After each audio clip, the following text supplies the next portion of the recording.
Is the speaker the former speaker Ayan na. included in the list, sir? I don't think so because no. Marcos Jr. sinupalpal ni VP Sara sa pagdadahilan kung bakit hindi kasama si Romualdez sa mga kakasuhan. Ni VP Sara Duterte, pwede na niya ipakulong ang sarili niya. Aminin niya na meron siyang pagkukulong. At Atty. Vic Rodriguez, kinwestiyon ang pagiging malamya ng administrasyon sa pandarambong na parang nagtatakipan. Bago tayo umabot sa punto na nakalabas si Saldico, bakit nila pinalabas? Yung sinasabi, we have to accord him interparliamentary courtesy. So sa Pilipino, wala ka respeto?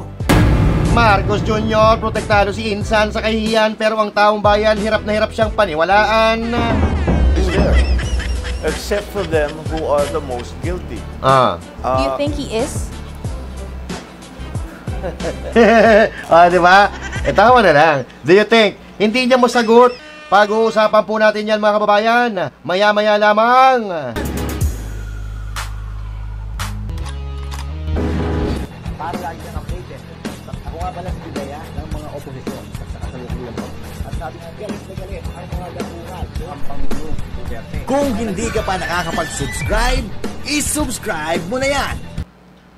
At syempre, magandang araw mga banateros at mga kababayan kong Pilipino. Sa iba't ibang panig ng mundo, ako po si Master Judea.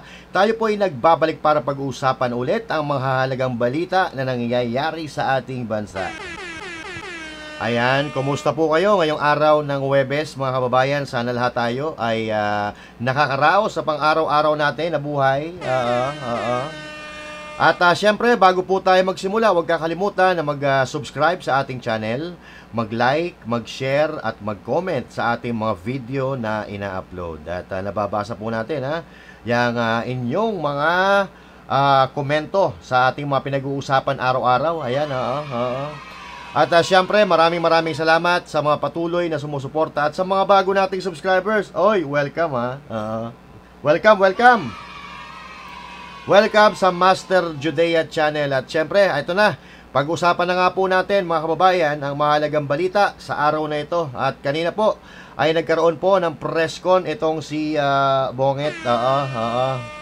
Si Marcos Jr. Ayan, at syempre as usual, wala naman siya ibang gagawin kundi mambola ng mga Pilipino. Pero andito naman tayo para supalpalin ang mga kasinungalingan na sinasabi ng mga presidente na ito. Dahil alam nyo mga kababayan, sa 10 sinabi ng Pangulo na ito, 11 po ang mali, ang kasinungalingan. Pasensya na kayo kasi makikita nyo yung muka, yung muka ng nakawan sa Pilipinas. Alam ko, diring-diri kayo sa pagmumukha nito, pero kailangan natin pag-usapan Okay, so pag-usapan na po natin, let's go! Ayan, diring-diri sa mukha nito. Grabe naman kayo, huwag nyo pandirian yan. Presidente ng Pilipinas yan. Wala nga lang silbi talaga, wala tayong magagawa doon. Okay? So, pero pakinggan natin ang kanyang mga sinasabi at tingnan natin kung may katotohanan o ito ay pambubudol na naman. Tingnan natin, tingnan lang natin. Tuloy. Tawa ng tawa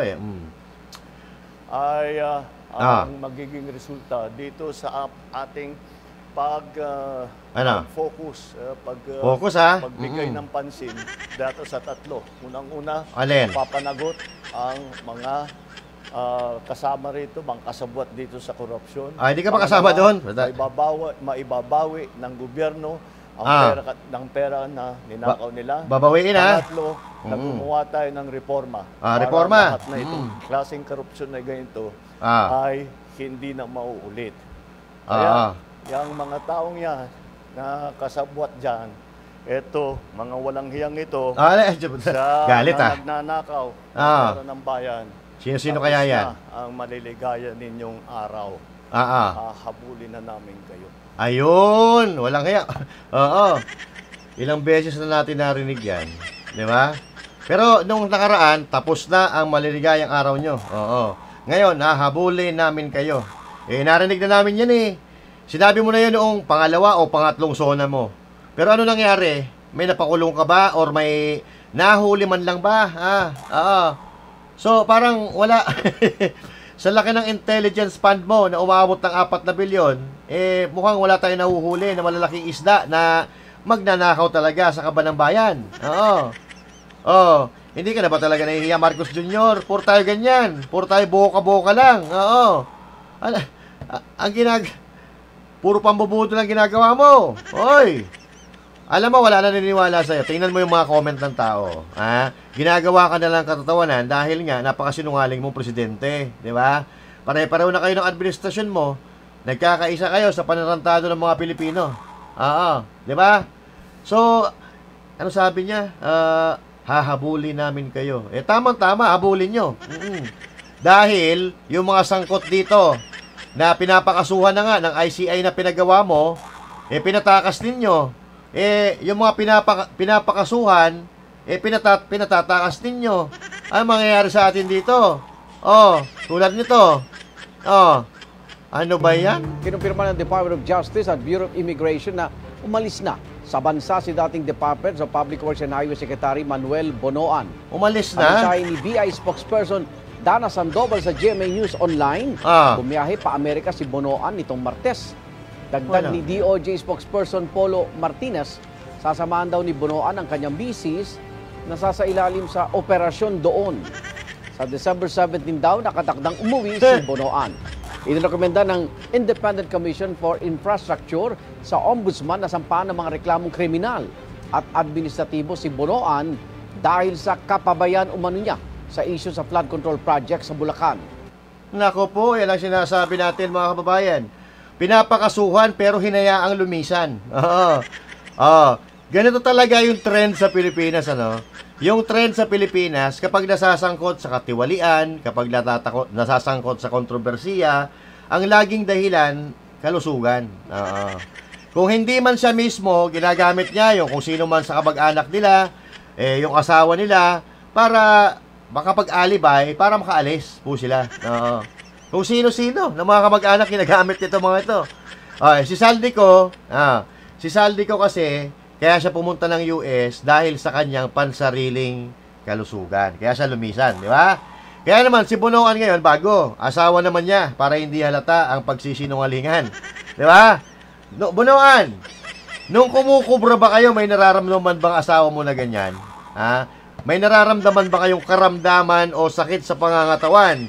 Yung kinakalawit nyo, yung mga pondo ng bansang Pilipinas? Wala kang karapatang umalis, Bonoan. Kung ikaw ay kasama doon sa mga iniimbestigahan, wala kang dapat karapatan na lumisan. Tapos sasabihin nila, karapatan. Yung karapatan ng mga Pilipino na maipakulong ang mga mandarambong sa Pilipinas, kumusta naman? 'Di ba?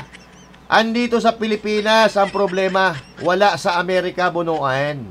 Dapat ang inuuna mo, tinatapos mo muna na ayusin ang problema na kayo din naman ang may gawa.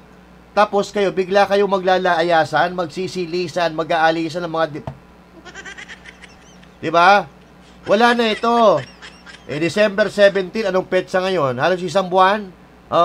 Tapos sasabihin nila, binabantayan nila yan? Binabantayan? Kasabwat nila yung tipaklong animal na yan At ito, yung mga lumalabas na balita, mga kababayan, tungkol dito kay Bonoan, Ito daw si Bonoan ay masyado daw maraming alam sa first couple, di ba? Ibig sabihin, may mga baho siguro ang first family or first couple na alam niya. At ito pa, ang bali-balita dito. Noong 2022 di umano, mga kababayan, nag-organize itong si Bonoan ng mga fundraising with 30 contractors. Mga kontraktor para kay Marcos Jr. ito. At nagtara ng tig 100 million kada kontraktor. Yun po ang usap-usapan. 100 million, so bawat kontraktor po, merong tig 1 milyon na tara. Kumbaga, 300 million yan. Ito ay usap-usapan sa mga contractors at malalapit niyan sa kanila.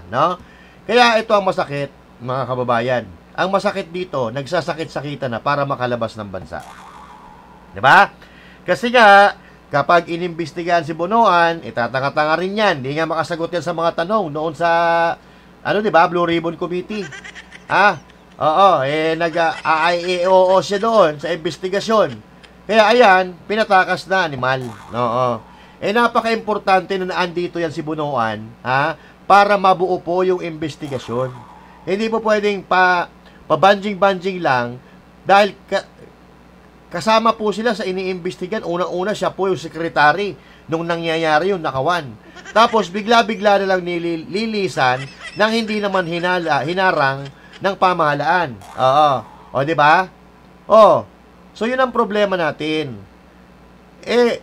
Makakasiguro pa ba tayo? Nababalik yan. Pag nadiin ang pangalan yan, alam na natin. Oo.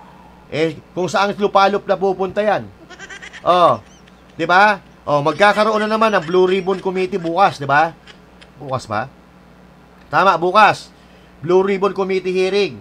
O, para makaligtas, alis yan. Kaya, tigil-tigilan nyo kami sa mga paganyan-ganyan. Dahil hindi na uubra yan. Dahil ang sambayan ng Pilipino, nagising na ng tuluyan. Dahil eto napakalaki nito. Trilyon-trilyon piso ang nawala sa kaban ng bayan. So, kahit anong pagliliis, kahit saan pa kayo pumunta, pag ang taong bayan ang naghanap sa inyo, sigurado kayo at mapapauwi kayo sa bansa. Okay? Kasi yung mga kawatan na yan, hindi yan basta-basta makapagtago dahil lahat ng bansa sa mundo ay mayroong Pilipino. Halos, kung hindi man lahat. So, tuloy natin ang drama. O, ito. Si Manny Bunoan, paano bubuo yung investigasyon? Yan. Yung mismong kalihim, kung saan nagputukan ito, wala na eh. Si Saldico, wala na eh. Hindi ba kayo nagtataka, hindi lang si Saldico na wala? Pati yung kanya mga air assets nakalabas. Ano ito? Attorney, si Chicky Vergel, ito ngayon na-mention nyo po si Zaldico, no? Pwede po ba siyang pabalikin dito? Pwede po ba siyang, number 1, pabalikin dito? Paano po? Number 2, pwede bang kanselahin na yung passport niya sa puntong ito? Kasi merong mga nagsasabi, wala pa namang kaso. So, paano mo kakanselahin yung passport? Meron din mga nagsasabi na pwede yan, may paraan yan. At kung may paraan, paano po? Nakikita naman ninyo yung galit na ng tao eh. May outrage na eh. Di ba? Uunahin mo pa itong isang tao ito. Ginagawa naman nila yan sa lahat ng mga perceived critic or perceived opposition sa administrasyon kung ano nung pagpapakahirap o shortcut. Bakit ito hindi nila magawa ng paraan? Di ba? Meron naman siya abogado, sinagot naman ng mga abogado niya yan, and hindi rin naman ako ang prosecutor at hindi rin naman lalo ako abogado niya. So I'd rather not deal with those nitty-gritty ng kanyang yung legality at yung kanyang karapatan. But what I'm saying is, bago tayo umabot sa punto na nakalabas si Saldico, bakit nila pinalabas? Ilang beses nating sinasabi, dapat ipatawag niyo sa Senado. Anong sinasabi? We have to accord him interparliamentary courtesy. So sa Pilipino, wala ka respeto. Sa Pilipinong agrabyado, wala kang kortesiya. Yun ang ipaliwanag ninyo. Ayan. Yan ang ipaliwanag ninyo, di ba? So, eto, kung talagang malinis ang kanilang pangalan, ilang buwan na nagpapagamot yan, ba't di ba bumabalik sa Pilipinas? Kung wala talaga silang pinagtatakpan, umuwi na yan. Kaalyado ng administrasyon yan eh. Ako, mga kababayan, maniniwala pa ako pag si Saldico ay kumukontra sa administrasyon. Siyempre, pagka kumukontra sa administrasyon, alam mo naman yan. Kahit walang kasalanan, ginagawa nila ng kasalanan para pag-initan ng taong bayan. Ito nga si Saldico, pinagtatakpan nila eh. Di ba? Pinagtatakpan. So, ibig sabihin, talagang kung may gusto, may paraan. Pag ayaw, maraming dahilan. Katulad po ng sinasabi ni Marcos Jr. ngayon. At mamaya, maririnig po natin yan, na puro po pagtatanggol, puro pagrarason ang kanyang ginagawa, pero hindi po siya gumagawa ng paraan para mapauwi yung mga nasasakdal po na yan. So, yan, ako maniniwala ako, kung halimbawa, kakalaban ng administrasyon o kalaban sa politika ni Marcos Jr., doon, maintindihan natin kung bakit hindi uuwi ng Pilipinas dahil, syempre, didikdikin sila ng administrasyon pag umuwi sila ng Pilipinas. Eto si Saldico, kakampi ito ng administrasyon. Now, kung wala siyang tinatago, kung wala talaga siyang kasalanan, bakit hanggang ngayon, hindi pa siya bumabalik ng Pilipinas? So, gano'n na lang ang isipin nyo, mga kababayan. So, kailangan pa ba natin na mag 1 plus 1, 2 plus 2 para maintindihan natin? Napakadaling intindihin ang sitwasyon. Pero ang ginagawa kasi nila, ginagawa nilang komplikado. Ginagawang komplikado nitong mga animal na nasa gobyerno sa administrasyon ni Marcos para isipin ng taong bayan na mahirap itong ginagawa nila. Pero kung iisipin mo, mga kababayan, yung ebidensya isinasampal na sa pagmumukha natin. Anong sinasabi nila? Hindi natin kailangan madaliin ang pagsasampa ng kaso. Kailangan daw matibay ang ebidensya. Pero ang totoo, tinatarantado lang tayo dahil ang ginagawa nila, puro paglilihis lang naman sa issue. Tama yung sinabi ni Vic Rodriguez Yung respeto, binibigay lang nila doon sa mga pangyarihan at doon sa mga kaalyado nila. Pero yung maliliit na Pilipino na sumisigaw ng hustisya, wala, hindi nila pinapakinggan, wala silang respeto. At hanggang ngayon, hindi marunong makinig ang administrasyon ni Marcos Jr. sa inaing ng mga Pilipino. Kaya nga, darating ang araw at darating niya na babagsak ang administrasyon na ito dahil nagwawala ang mga Pilipino. 'Di ba? Kaya nga nagkakaroon ng mga rally, 'di ba? Nagkakaroon ng kilos protesta kung saan-saan dahil hindi na po sa kanila naniniwala. Patuloy nilang niloloko ang taong bayan sa paglilinis ng issue para mapagtakpan kung sino talaga ang mastermind. So, yung si Marcoleta ang nasa Blue Ribbon Committee, siya ang chairman. Nandun papunta na tayo sa tunay na mga mastermind. Ano ginawa nila? Delaying tactics ang ginawa nila. Nagpalit-palitan, tapos nag-dismiss ang Senate. Ngayon, bumalik na naman. Bukas, after a long week, mga kababayan, after a few weeks, saka ibabalik ang investigasyon or hearing dyan sa Blue Ribbon Committee sa pag-aakala nila na makakalimutan ng taong bayan ang anomalya dito sa flood control projects. Pero hindi makakalimutan. Ang sinasabi ko nga, araw-araw, kahit anong gawin ninyo na paglilihis sa issue, babalik at babalik pa rin ang Pilipino sa issue ng nakawan sa gobyerno, which is ang flood control project. So, bakit hanggang ngayon si Saldico andun pa rin?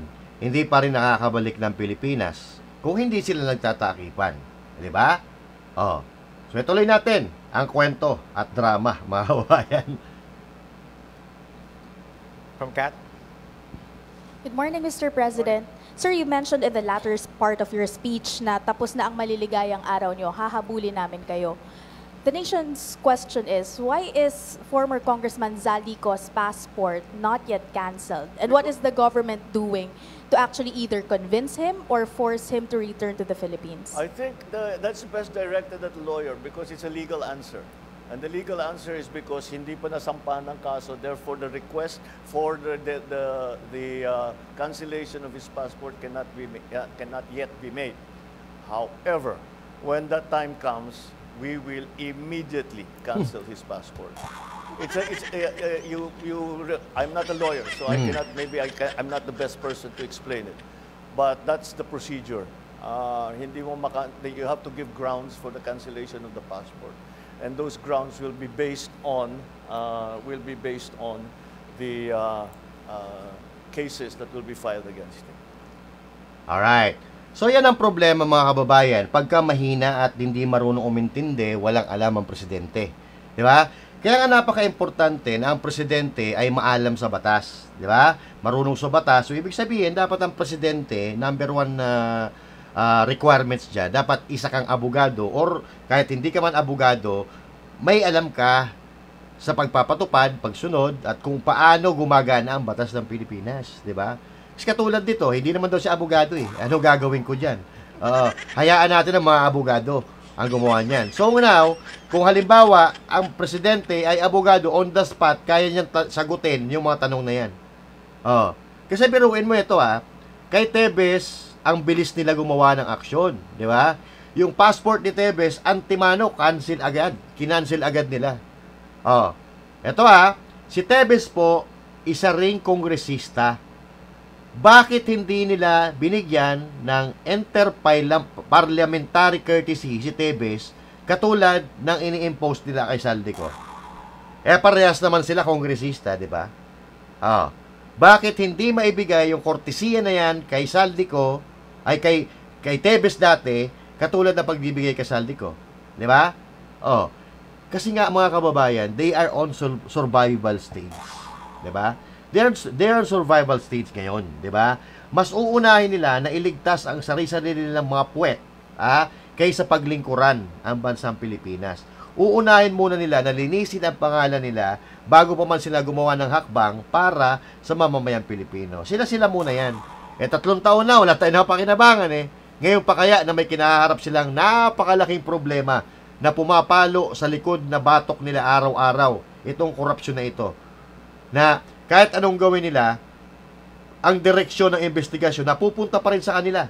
Ngayon, di ba nung nakaraan, nangako ang ICI na i-broadcast, ila-live ang investigasyon, ang hearing dyan sa ICI. Pero ngayon, nagbago na naman, mga kababayan. Depende pa rin daw po yun kung papayag yung kanilang mga testigo na ipa-live stream ang investigasyon sa ICI. Tingnan nyo kung paano tayo niloloko ng mga to, kung paano tayo tinatarantado. Iba yung sasabihin nila ngayon, and after a week, iba na naman ang sasabihin nila. Bakit? Kasi nga hindi nila alam kung anong gagawin nila. Kasi dumidepende yung mga sinasabi nila sa daloy ng investigasyon kung saan napapunta. Di ba? Pagkapapunta sa kanila, gagawa sila ng eksena. Ayan. ICC, warrant of arrest sa telepono. Ipakita ni Boying Rimulya. At kung ano-ano pa na mga issue na ibinabato, na binubuhay nila para malinlang, mailihis ang tao sa tunay na issue ng bansa. Pero hindi na uubra. Tingnan nyo. Napapansin nyo naman yan. Kahit kung ano-anong paglilihis ang ginagawa nila, kung ano-anong diversion na tactic ang ginagawa nila, pero at the end of the day, yung tao bumabalik pa rin doon sa korupsyon. Di ba? Tuloy. Sir, just a follow-up question on that point. Sir, how convinced are you that Zaldico is the most guilty in this case, or are you somehow amenable to extending an option for him to become a state witness? I'm sorry, extending? Nagbingi-bingihan na siya. Nagbingi-bingihan na siya. Naintindihan ko nga Naintindihan ko nga, naka-headset lang ako, ikaw nasa harap mo. For him to become a state witness. That option is... Puta, magiging state witness pa. Una, si Romualdez ang gustong gawing state witness. Nagkahiyaan siguro. Kaya hindi natuloy. Tapos ngayon, si Saldico naman. Galing lupit. So is there. Except for them who are the most guilty. Do you think he is? Di ba? Tawa na lang. Do you think? Hindi niya masagot. Weak talaga. Kung sa tingin mo, guilty ba si Saldico? Napag-isip siya pag sinabi kong guilty ito, sasabit ako dito. Tawa ko na lang to. Kasi pag guilty si Saldico, guilty din sila. Kasi unang-una, walang diskaya kung walang Saldico. Walang Saldico kung walang Martin Romualdez, walang Martin Romualdez kung walang Bongbong Marcos Jr. Diba? So sasabit, kaya itinawa na lang niya.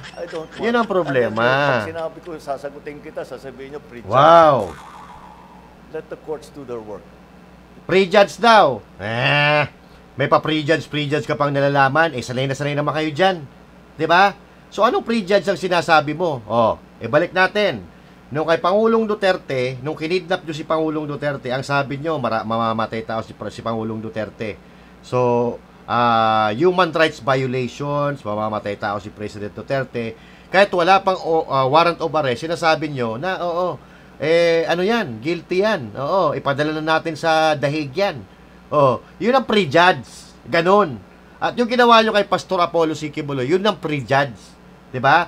Kasi naniwala nga kayo kay Raysa Hontiveros, 'di ba, sa mga bintang ni Hontiveros na nagbabayad ng testigo na si Pastor Quiboloy ay ganito, ganyan, naniwala agad kayo. Ano ginawa nyo? Pinakulong nyo si Pastor Apollo C. Quiboloy nang wala pa man din na nangyayaring investigasyon. Yung unang prejudge. Eto, sinasampal na sa mga pagbumukha natin. Sa pagbumukha mo mismo bilang presidente ka, ang ebidensya, tapos may prejudge ka pang nalalaman. Tigil-tigilan mo kami. Tingnan nyo parang hindi siya presidente mag-isip. Ako hindi ako matalino, hindi ako presidente, hindi ako abogado. Pero kung nakikita ko ngayon, mas magaling pa ako magpaliwanag sa presidente na ito Kaya nga lagi siya nahuhuli sa bibig niya kasi madalas, nagbabanggaan yung mga sinasabi niya. 'Di ba? Lagi siya napapahiya kasi iba-iba yung lumalabas sa bibig niya. 'Di ba? Ngayon pabor siya, tapos bukas hindi na siya pabor. Ngayon ganito, tapos ngayon bukas iba na. Oh, wala, naglalaro lang itong mga to. Ang ipapakulong nito, alam niyo kung sino? Yung mga kalaban nila sa politika.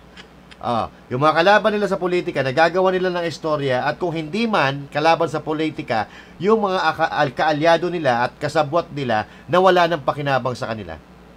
Yun ang mangyayari dyan. Diba? Ganyan po ang ugali ni Marcos Jr. Diba? Manggagamit ginamit si Pastor Kibuloy, ginamit si BP Sara Duterte. Diba? Si BP Sara Duterte ginamit nila. Matapos nga sila ipanalo ni BP Sara Duterte ngayon. Kalaban nila. Kaya wag na tayong umasa na mapapanagot ang mga mastermind dito hanggat sila ang nakaupo dyan sa mga pwesto na yan. Malabo yan, mga kababayan. So sa tingin nyo, may papakulong yan? Wala, mga kababayan. Kasi ito, tinanong siya kung kailan may makukulong. Tuloy natin ang drama. Kailan po ito? Palagay ko, hindi palagay ko, alam ko, bago magpasko, marami dito sa napangalanan dito ay palagay ko nasa matapos na yung kaso nila, buo na yung kaso. Makukulong na sila. Wala silang Merry Christmas. Ay, wala Merry Christmas, ha? Makukulong na sila. Talaga ba, ha? President, at banggit ko rin po kanila yung kinakailangan babawi natin kung ano man yung halaga na nanakaw nila sa taong bayan. Meron po tayong timeline.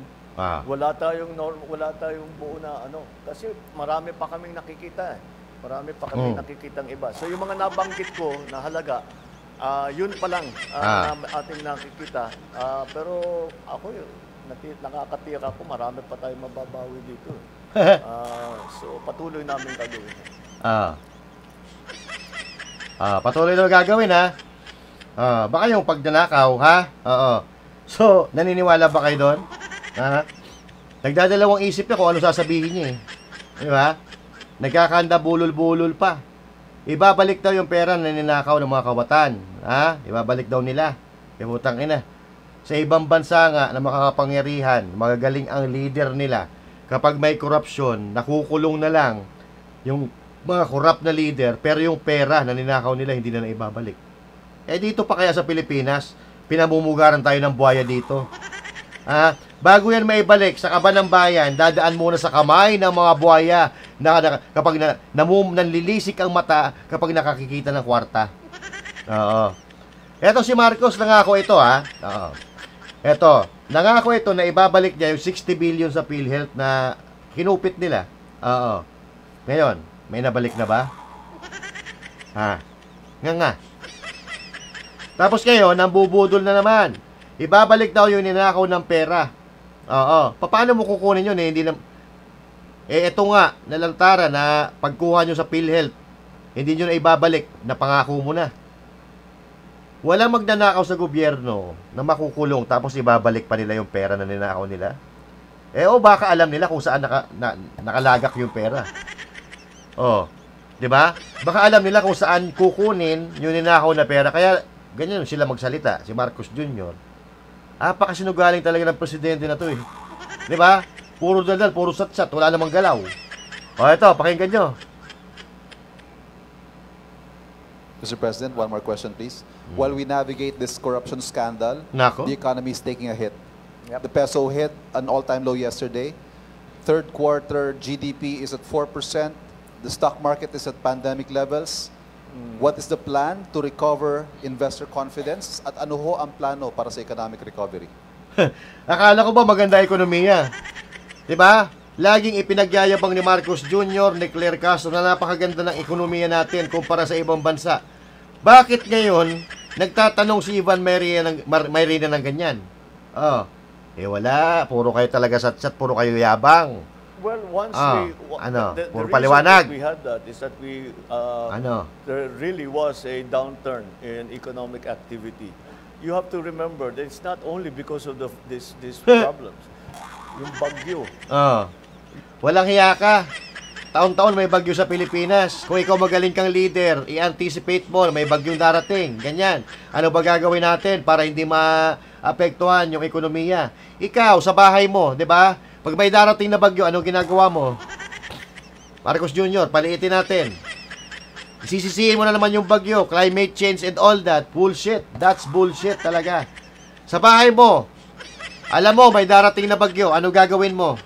Mag-grocery ka. Kukuha ka ng mga pangangailangan sa loob ng 3 araw, 5 araw o 1 linggo, mag-grocery ka na. Yung mga kagamitan na kailangang i-charge mo na bilang paghahanda para hindi maapektuhan ang daloy ng buhay mo kapag tumama na yung bagyo. Ganon din sa gobyerno. Sisisihin mo na naman bagyo. Taon-taon may bagyo sa Pilipinas. Ha? Lumala na nga ng lumala ang baha dahil ninakaw nyo yung pera.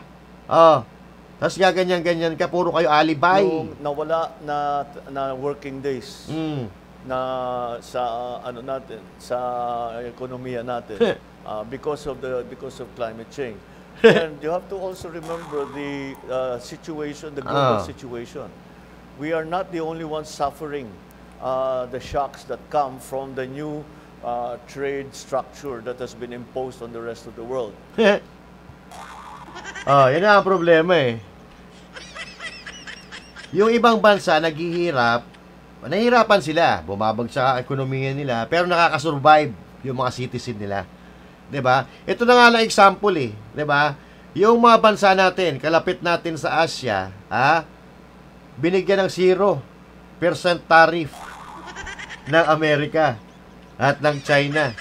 'Di ba? Pero yung Pilipinas may nakuha ba? Wala. Walang nakuha. Ano 'yon? Napakalaking insulto sa Pilipinas noon.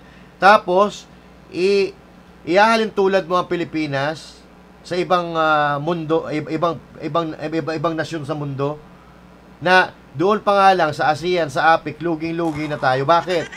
Maraming magnanakaw na politiko sa Pilipinas. Kilalang kilala sa buong mundo na may nakawan dito eh. Yung mga kababayan nga natin sa ibang bansa, tinatawag na flood control ng ibang lahi, di ba? Dahil alam nila na may korupsyon sa Pilipinas. Ayaw nga nila mag-invest dito kasi baka manakaw lang yung perang i-invest nila. Diba? Wala. Ang ginagawa na ito, puro paliwanag lang ni Marcos Jr., mga kababayan.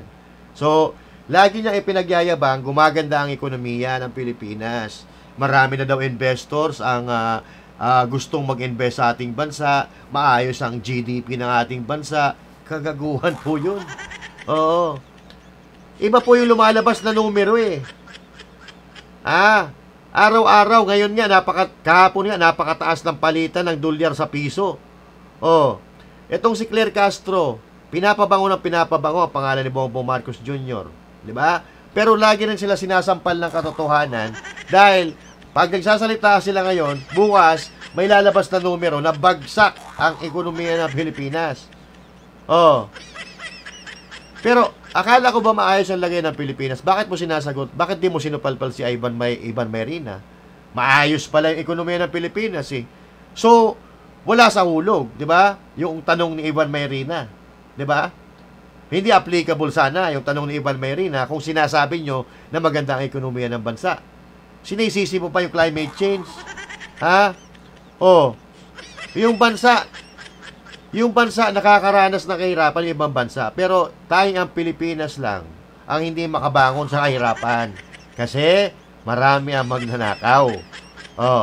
At yung mga magnanakaw na yan, protektado pa yan ni Insan. On your presentation, very obvious, very noticeable po na marami sa mga pangalan binanggit ninyo, DPWH officials. Ayusin mo iba na. Baka magkamali ka ng tanong. Sige. Compose ka muna ng question. Baka pagkamali ka, masaktan si Mr. President, Contractors. Pero kakonti, if at all. Yung mga nabanggit na legislators who are. Well, no, they're part of the list. Nagalit. Umayos kayo sa mga tanong ninyo. Ayaw yan na napapahiya. Huwag kayong magtatanong ng mahirap, hindi makakasagot yan. We'll give you the complete list. I just didn't go through them because there are like 37 of them. Baka blanco na naman yan, ha? You'll get, as I said, you'll get a briefer which will which will give you more detail on all of the things that I've said today. Is the speaker the former speaker included in the list, sir? I don't think so because no... Ang bilis ng sagot, ha? Is the speaker is included in the list? I don't think so. Diba? Pinsan eh. No, the only evidence that has been made against him is in the... Ano kaya nararamdaman ng mga ano dyan? Mga reporter? In the Senate. So yan, mga kababayan, ha? Walang hiya. Ibang klase ito. Hindi kasama si Martin Romualdez kasi nga daw, isa lang yung ebidensya na nagtuturo kay Romualdez at yung ebidensya na yan ay sa Senate. Okay. So kapag sa Senate pala galing yung ebidensya, hindi na siya valid. Di tanggalin na natin ng Senate. Diba? Wala naman pala, hindi naman pala valid pala yung mga investigasyon dyan eh. Diba? Isa lang naman daw ang ebidensya eh. Bakit? Yung ebidensya ba yun? Hindi na ebidensya? Pag isa? Iba tawag sa ebidensya kapag isa lang? Diba? Diba ito nga, diba isa rin lang ang ebidensya ni Jingo Estrada? Diba? Si Jingo Estrada, si Joel Villanueva. O isa lang naman ang binabato sa kanila ebidensya. Ba't sila may kaso? Si Romualdez wala. Bakit? Bakit? Mr. President ba to o Mr. Cub Scout? Bakit? Bakit kaya? Sabi ni BP Sara Duterte. Sabi ni Marcos, the only evidence that has been made against Representative Romualdez is in the Senate. So, yung ebidensya na galing sa Senado, hindi siya applicable, hindi siya valid. Nabeng katuloy ni BP Sara Duterte. Pero sabi ni BP Sara Duterte, kung sinasabi nyo na hanggang ngayon, wala pang ebidensya, wala siyang ginagawa. Diba? Paano ka naman makakakuha ng ebidensya kung hindi ka naman naghahanap? Paano ka makakakuha ng ebidensya kung yung ibinibigay sa iyong ebidensya, tinatapon mo sa basura? Kasi insan eh. Walang hiya yan. Diba? Siyempre, insan, 1 plus 1, magkakabukingan. Diba? Dahil magkakasabwat nga sila eh. Ito ang problema sa isang presidente na mahinang nila lang. Hindi abogado. Wala. Hindi talaga marunong magpatakbo ng gobyerno. Alam mo itong ginagawa ni Mr. Marcos ngayon, ni Marcos Jr., this is supposed to be the job of Claire Castro, yung ipapaliwanag, di ba? Kung anong ginagawa ng Pangulo, kung anong plano ng Pangulo, yun dapat ang trabaho ni Claire Castro. Pero ang gumagawa ng trabaho ni Claire Castro, itong mahinang nilalang na Pangulo. Dapat pala spokesperson, dapat pala hindi si Claire Castro ang nandyan. Dapat pala si Marcos Jr. ang spokesperson ng Malacanang. Kasi siya ang nagsasabi kung ano nangyayari. Di ba dapat pag leader ka, dapat ikaw yung magiging authority. Yan. May problema tayong ganito gagawin natin. Ganyan. Utusan ko kayo na ganito gawin natin. Wala, nagpapaliwanag lang siya. Dinedepensahan niya si Romualdez, dinedepensahan niya si Saldico, dinedepensahan niya yung mga kasabwat nila. Di ba? Dapat to yung spokesperson magaling magsalita eh. Ano sa tingin nyo? Spokesperson. Kasi ako ganun ang tingin ko eh. Puro tokes na si Marcos Jr. walang galaw. Di ba? Ano sabi niya? Kung meron daw pwedeng kasuhan na nakikita ng taong bayan, may ebidensya, sabihin daw sa kanya, isumbong daw sa kanya. Kailangan pang magsumbong sa'yo para magkaroon ng kaso itong mga lintian na ito. Anong silbi nung Intel funds mo? Na 4 na bilyong piso taon-taon. Yun ang nangyayari sa bansa ngayon, di ba ebidensya? Yung pinagagawa nyo ebidensya, natuka ka na naman tuloy ng agila. Saka sinungalingan mo. Di ba? Ano sabi ni BP Sara Duterte dito? Kung may kakasuhan daw, isumbong sa kanya. Ano sabi ni BP dito? Ay, sige, pakinggan muna natin to. So, I don't know. We don't, no, with the speaker, no. Not as yet. Wala talaga. Not as yet. If something else comes out, then he might have to be answerable for something. So, again, you know, we don't file cases for optics. We file cases to put people in jail. Talaga ba? To make people answer. I know that there are many suggestions of who else we should file cases against. Well, we're fine with that. Provide us the evidence and we will file cases against them. Paano ka makakuha ng evidence? Di ka naman naghahanap. Di ba? Kung meron mga ibinibigay na ebidensya at may natutuklasan kayo ebidensya, ibinabasura niya. Di ba? And that is the magic of the ICI. Di ba? Huwag natin yan ila-live stream para pagka may ebidensya na magtuturo sa kanila, basura ang aabutin ng ebidensya na yan. Di ba? So, file a case. Sabi niya, bigyan nyo kami ng ebidensya. Kami pa ngayon na magbibigay sa ebidensya. Ano ginagawa nyo diyan? May investigasyon kayo ginagawa Gumagastos kayo ng milyon-milyon piso Tapos, hihingi kayo ng ebidensya sa taong bayan? Pagkatanga-tanga nyo naman. Kung gano'n naman pala, umaasa kayo sa taong bayan, hindi magsialisa na kayo dyan. Diba?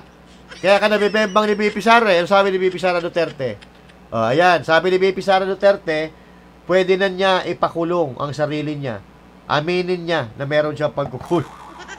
Diba? Mahina kasi mga tok-tok nito Kaya bawat salita nila, masusupalpal ng kahit na ordinaryong Pilipino. Kaya itong sinasabi ni BP Sara Duterte, mag-iinit na naman ang ulo ni Claire Castro dito. Abangan natin kung ano isasagot niya dito. Okay? Abangan natin kung ano isasagot ni Claire Castro dito, mga kababayan. So, yan ang problema natin. Mahihina talaga. Kung hindi mahina, hindi sila makapag-focus dahil nakafocus sila kung paano nila ililigtas ang sarili nila at kung paano nila iiwas ang sarili nila sa tiyak na pagkakakulong dahil alam na alam ng taong bayan na nagsasabuatan at magkakasabwat sila. Diba? So, wag na po tayong alinlangan, wag na po tayong mahirapan. We're fine with that. We're fine with that now. Provide us the evidence and we will file cases against them. Kaya sinabi ko, napakahalaga yung sumbong sa Pangulo. Yan, marami kaming nakukuhang informasyon dyan. Lupit So, pagpatuloy ninyo yung inyong pagsumbong. At bigyan nyo kami ng lahat ng ebidensya na meron kayo. Para magamit natin, para kasuhan kahit sino. Naman, walang immune dito walang exempted dito. Kabulol-bulol na. Ano yan? Tombong-tombong kay bonggang-bonggang-bongbong. Mga Pilipino. Pag di daw kayo nagsumbong, walang ikukulong. Malamang, marami nagsusumbong sa inyo dyan, ikulong nyo si Martin Romualdez. Baka hindi nyo lang binabasa. Sa galit ng taong bayan ngayon, imposible. Imposible na wala nagsasabi na ikulong nyo si Martin Romualdez. Nakasuhan nyo si Martin Romualdez. Imposible, kasi ako ngayon, pwede ako magsumbong sa iyo, Sa sobrang galit ko sa pagnanakaw nyo sa gobyerno, Imposibleng walang magsusumbong dyan, ikulong nyo yung mga sarili nyo. Sabi ni BP Sara Duterte, di ba? Ikulong nyo raw mga sarili nyo. Sabi ni BP Sara. Di ba? Puro kayo mga ganyan, Pero mga kapatid, huwag na kayong malito. Huwag na kayong malito. Ipapakita ko sa inyo kung sino talaga mga pasimuno ng katiwalian sa Pilipinas. Ayan po nasa screen, Kanina naka-plus na po yan, So basahin nyo na lang po, Kilala nyo naman kung sino mga mukha na yan, So yan po ang tunay na kalaban ng gobyerno. Hindi po tayong kritiko, hindi po yung mga nagpo-protesta, hindi yung mga nagrarally, hindi yung mga nagrereklamo, hindi po tayo ang nagpapabagsak sa gobyerno, kundi itong mga nakikita nyo nandiyan sa harap nyo. Yan po ang mga tunay na destabilizers. Yan po ang nagpapabagsak ng gobyerno ng Pilipinas. Yan po ng mga nasa picture na yan. Okay? Tandaan nyo, screenshot ninyo. At naka-upload din po yan, Naka-upload din yan sa FB page natin. Meron po tayong FB page, hanapin nyo. Master Judea din ang pangalan. At meron akong nakikitang iba, pero yung makikita na naman yun. Araw-araw tayo nagpo-post doon. Very active tayo sa pagpo-post. Hanapin nyo, Master Judea sa Facebook, Facebook page. So yan, mga kababayan, wag kayong malito. So yan po ang mga tunay na destabilizer. Sila po ang tunay na kalaban ng mga Pilipino. Sila po ang nanghuhut-hut sa pera ng taong bayan. At sila po ang nagiging dahilan kung bakit pabigat ang